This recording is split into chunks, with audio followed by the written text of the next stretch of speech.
Olá, sejam todos bem-vindos. Meu nome é Rosana Oliveira Rocha, eu sou doutoranda em educação e você está hoje no canal A Corrente para ver sobre as competências gerais da BNCC. Vamos lá? Nós já falamos em outros vídeos, se você ainda não assistiu, assista sobre a BNCC e o quanto que ela é importante. A gente começa dizendo, né, até uma dúvida, assim, né, uma pergunta que paira: você é competente?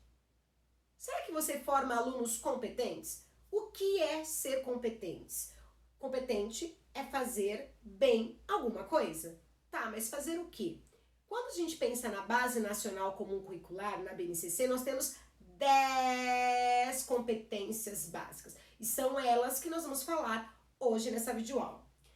É interessante a gente dizer e relembrar o que é a base, né? A Base Nacional Comum Curricular, ela tem a força de lei, é uma normativa implantada agora, no ano de 2020, que visa garantir as mesmas aprendizagens para todos os alunos da educação básica do país, desde a educação infantil até o ensino médio.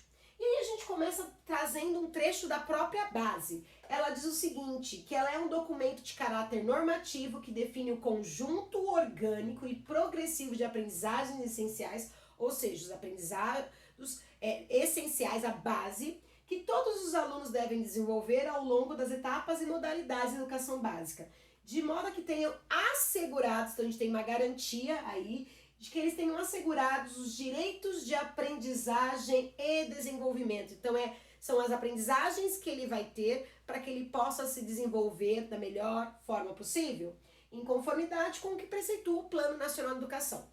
A LDB ela foi, né, promulgada em 2017 e ela entra em vigor este ano de 2020, então a gente está se adaptando.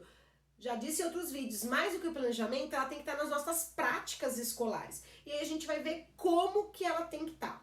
Você, professor, que fez seu planejamento de acordo com a BNCC, você age de forma que seu aluno desenvolva as competências que a BNCC preceitua?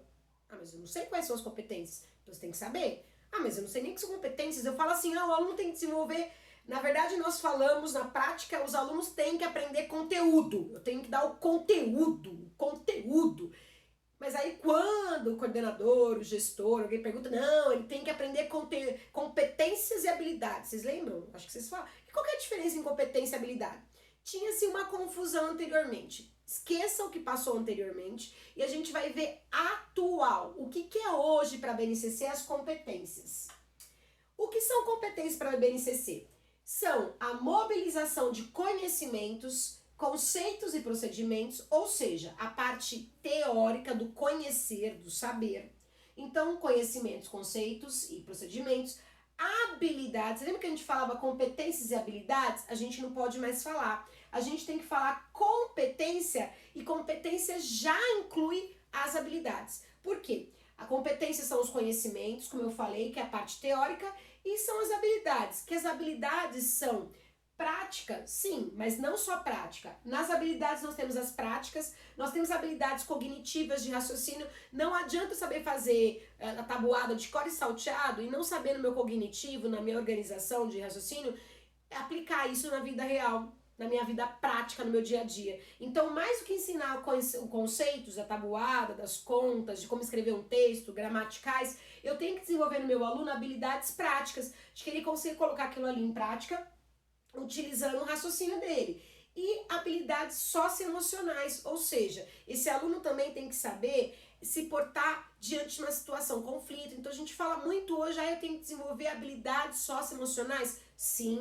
O que são as habilidades socioemocionais? Saber se portar diante de uma perda, saber se portar diante de uma negociação, diante de um embate, diante de um momento triste, de um momento... Enfim, é ter uma saúde, um equilíbrio também emocional. E a BNCC coloca então isso, com os conhecimentos, teoria, habilidades, que são as práticas cognitivas e socioemocionais, e atitudes e valores. Então, professor, se você estava preocupado só em ensinar o conteúdo da sua matéria, porque era isso que era importante, para além do conteúdo, você tem que ensinar habilidades práticas, de desenvolver ali, colocar a mão na massa, e mais, habilidades socioemocionais cognitivas. O seu aluno tem que saber se portar e resolver problemas da vida, não são matemáticos, tá?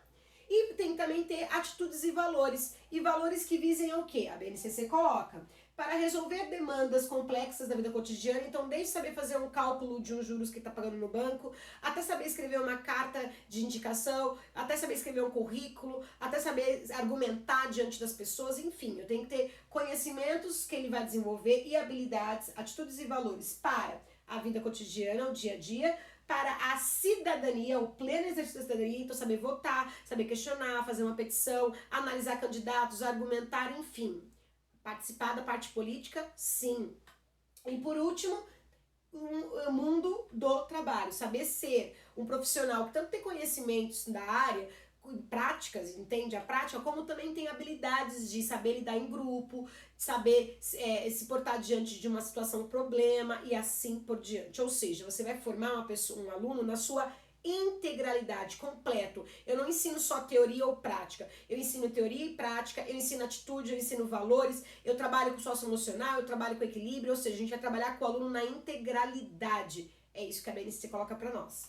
E a gente vai falar então das competências gerais da BNCC. Vamos começar com a primeira competência, que elas diz relacionada ao conhecimento. Só para que nós comecemos, eu estou usando aqui imagens do livro Uma Professora Muito Maluquinha, que para mim é um dos melhores livros que a gente tem aí na atualidade ou para sempre, né?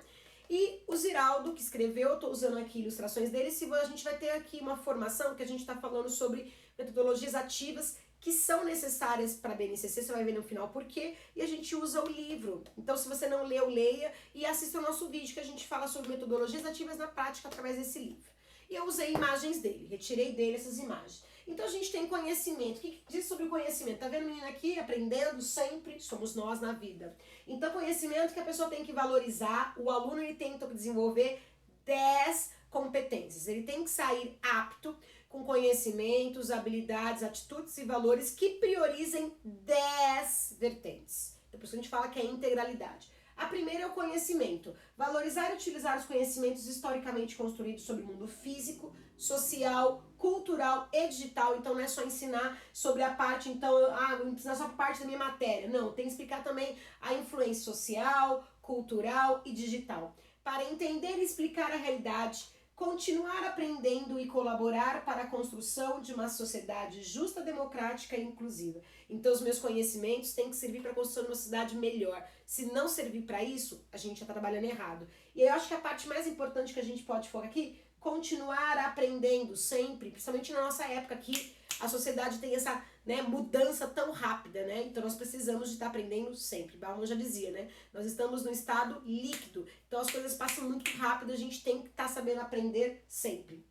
Próximo item é o pensamento científico, crítico e criativo. Olha que bonitinha ela. Tá aqui com a ciência, tá importante, tá aqui criando, tá aqui pensando, refletindo, somos nós como nós devemos ser. Então diz que o pensamento científico, crítico e criativo é exercitar a curiosidade. Se os alunos têm curiosidade na sua aula, você traz as coisas prontas, né? Aí que a gente vai falar muito de metodologias ativas, de protagonismo, do aluno ser autor. A gente vai falar mais sobre isso em outras aulas, mas nesse momento é pensar, eu tenho que exercitar a curiosidade intelectual. Se eu não exercitar, se meu aluno não sair de lá querendo cada vez mais ser curioso, aprender, estou fazendo errado. Exercitar a curiosidade intelectual e recorrer à abordagem própria das ciências, confiar nas ciências. A Terra não é quadrada.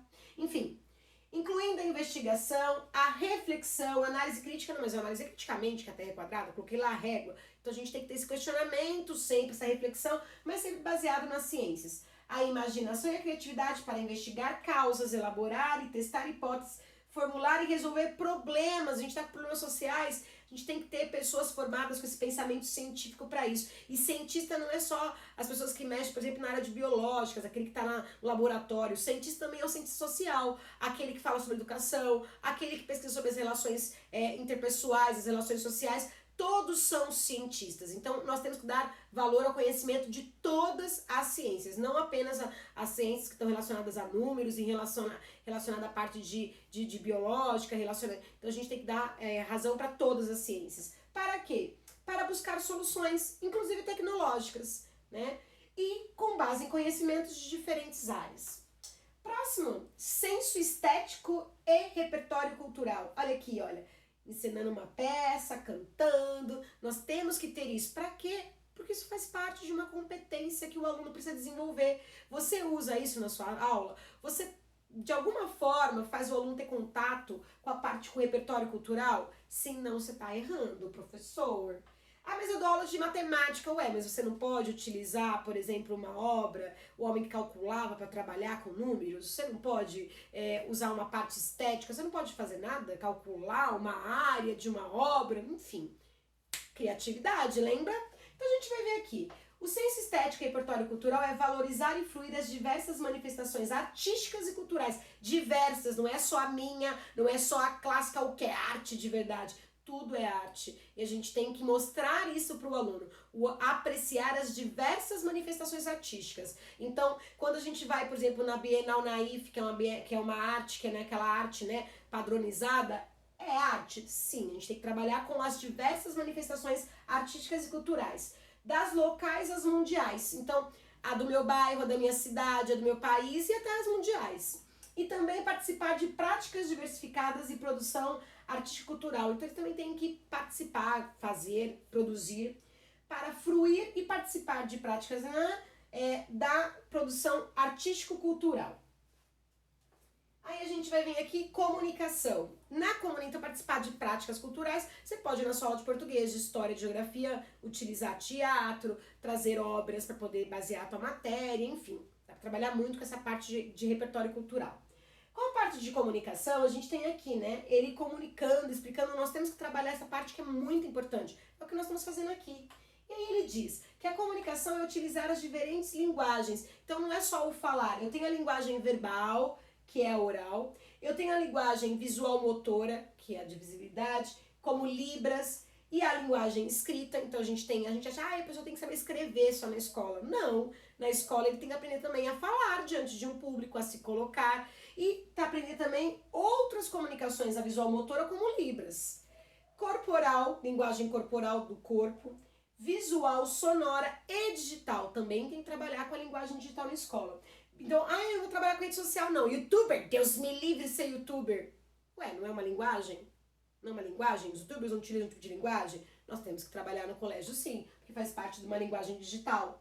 Bem como conhecimentos das linguagens artísticas, matemática e científica, para expressar e partilhar informações, experiências, ideias e sentimentos em diferentes contextos e produzir sentidos que levem ao entendimento mútuo. Então eu tenho que saber me comunicar, falar, escrever, até o próprio modo do meu corpo se movimentar, para que eu demonstre, para que eu faça o entendimento mútuo. A gente está falando aí também de um direito de pensar no outro, né? Se eu quero entendimento mútuo, não é eu não preciso me comunicar, não, nós precisamos da comunicação para o entendimento, o diálogo.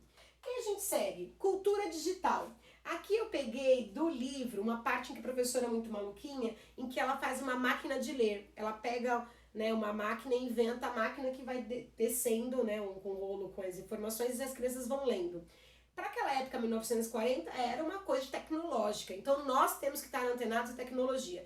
Neste período agora, muitos professores perceberam que estão desantenados de tudo.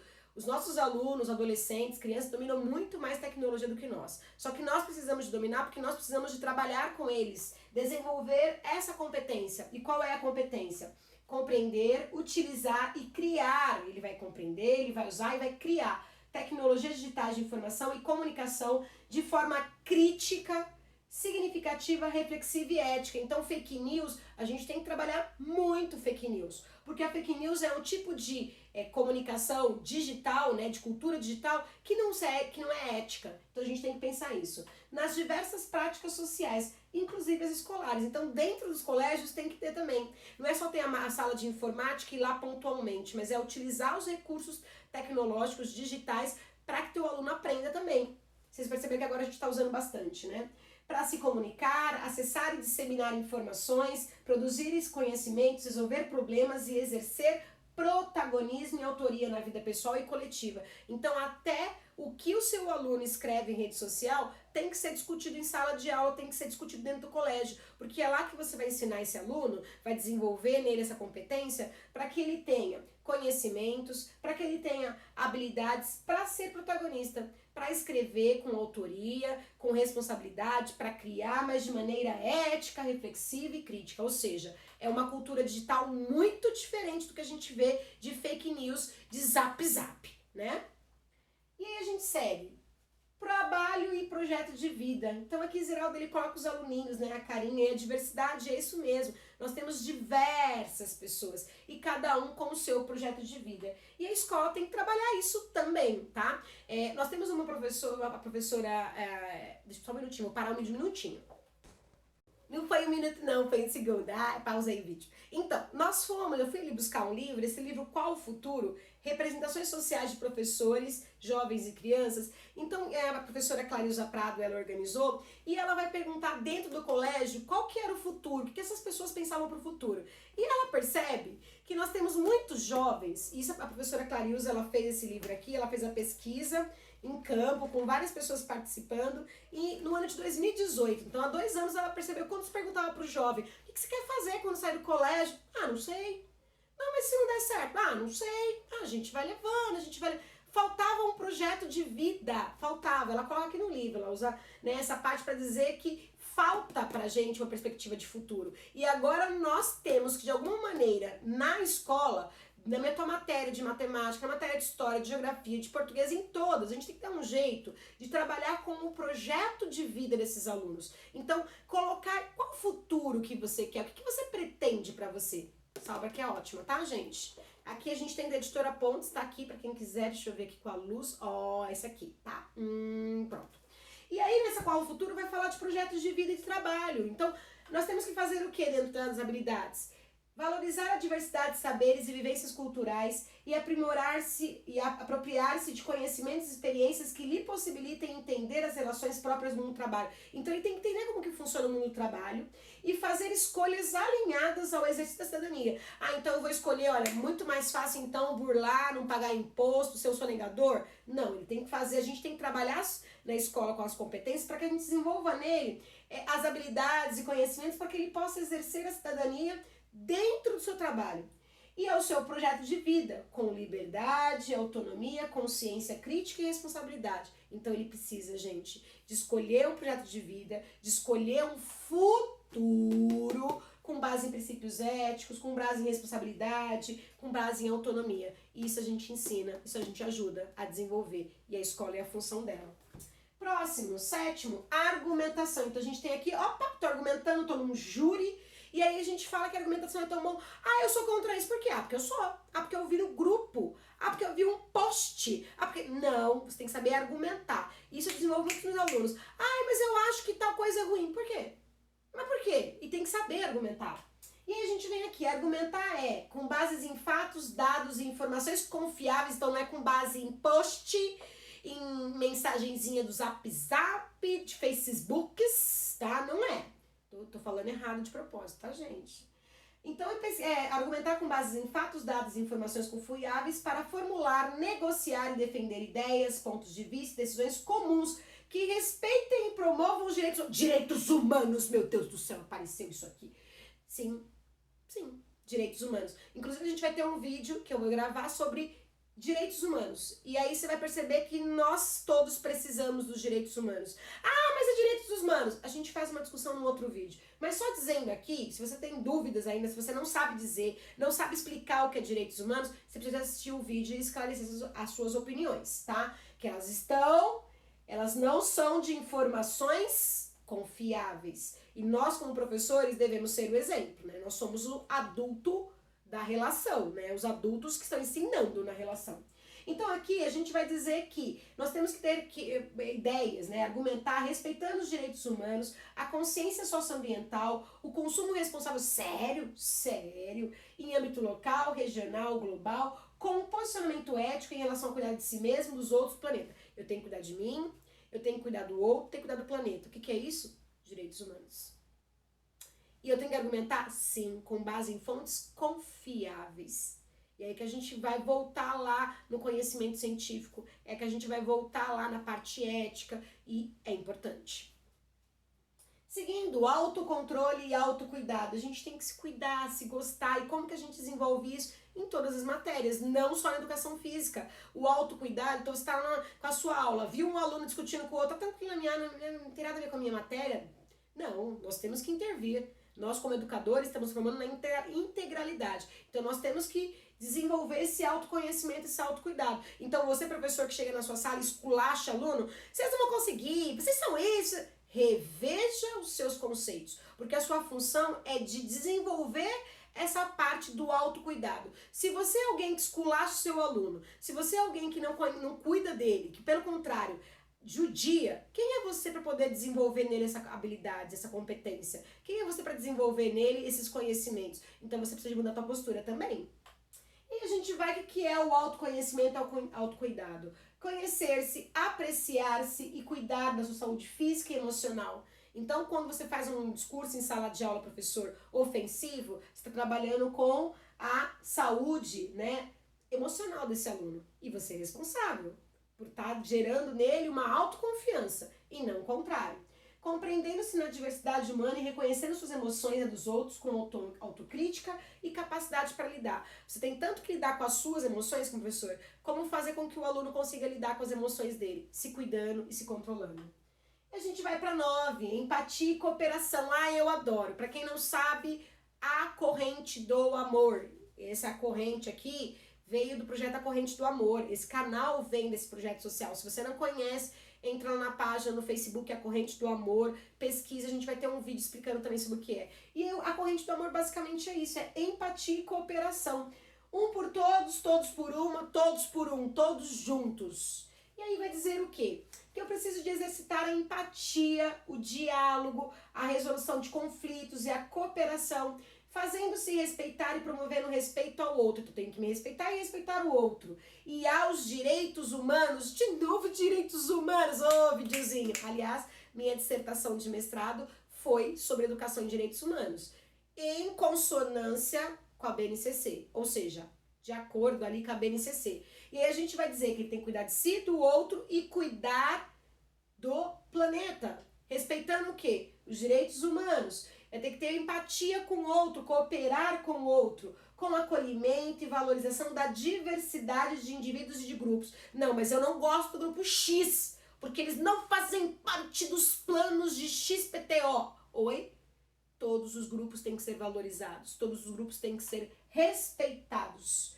Seus saberes, suas identidades, culturas e potencialidades, sem preconceitos de qualquer natureza, inclusive bíblica, viu, cristãos? Ah, meu Deus, que abominação!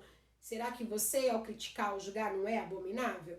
Você, como professor, não pode. A lei diz isso. A lei diz que você, enquanto professor, tem que desenvolver essa competência no seu aluno. Ou seja, você tem que trabalhar com conhecimentos e habilidades, atitudes e valores que façam com que os alunos se respeitem, respeitem os grupos e as identidades dos grupos, independente se eles concordem ou não. Claro, desde que o grupo promova, né? A gente tem que promover um grupo que respeite os direitos humanos. Ah, mas é só direitos humanos para quem é humano direito? A gente vai falar sobre isso no outro vídeo. Se você tem dúvidas sobre direitos humanos, depois de assistir o vídeo de direitos humanos aqui no canal Corrente, você vai mudar sua concepção. Vou produzir esse vídeo, tá? Ou tá produzido. Procura aí, deve estar aí.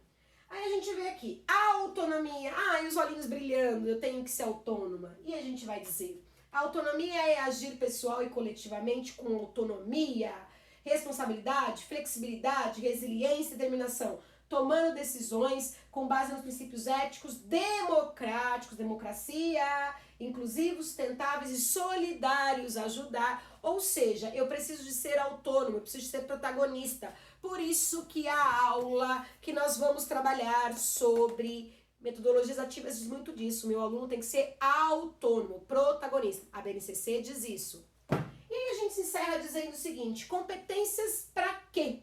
Para que a gente vire com superpoderes? Para que nós desenvolvamos ao máximo as nossas habilidades, as nossas práticas, a nossa parte socioemocional, os nossos conhecimentos, as nossas atitudes e valores. Aí eu encerro dizendo, para se conhecer e para conhecer o mundo, para conhecer todos. E a gente encerra dizendo, eu preciso também de ter as competências para fazer a diferença na sociedade. Uma sociedade mais justa, uma sociedade mais solidária, uma sociedade mais democrática, e é isso que a gente prioriza. Se você, educador, não prioriza isso, você está no caminho errado, professor. Então eu encerro aqui dizendo, para que as competências? As competências para que nós desenvolvamos princípios básicos dos nossos alunos, ou seja, a base, para que eles possam construir um mundo melhor do que esse que nós estamos vivendo. Um mundo em que eles respeitem a si próprio, um mundo em que eles respeitem o outro, respeitem o meio ambiente e que nós consigamos conviver com solidariedade e cooperação a despeito das nossas diferenças, porque nós vamos ter diferenças sempre, mas que nós possamos respeitar e que nós todos possamos ter dignidade, porque é isso que diz direitos humanos. Então eu deixo 2 dicas para vocês. O nosso vídeo sobre a professora Maluquinha, que nós vamos falar de como colocar a BNCC em prática, que as metodologias adaptativas são uma dessa forma, e o nosso vídeo sobre direitos humanos, porque você tem que trabalhar em 2 competências explícitas os direitos humanos. Então, se eu não sei como que eu vou trabalhar com isso, tá bom? Um grande beijo para vocês e até a próxima. Tchau, tchau!